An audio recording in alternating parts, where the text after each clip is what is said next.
Hello friends welcome to my mini blog. तो सकाल आरंभ होता पंचुक चौरारे मूर्जा पकड़ा पाखु तापर मु मो सांग रेडी होकर बाहर जाइलु ता भाई भाउज घर को जावाई। तो फाइनाली सकाळु सकाळु पलि आसलु भाई भाउज रूम को।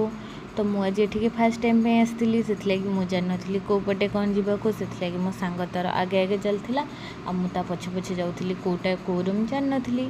तो फाइनाली जाकि पहुँची जाइली भाई भाउज रूम रे। तो पहुँच पहुँच मत फास्ट मिल जाता कोल्ड ड्रिंक्स।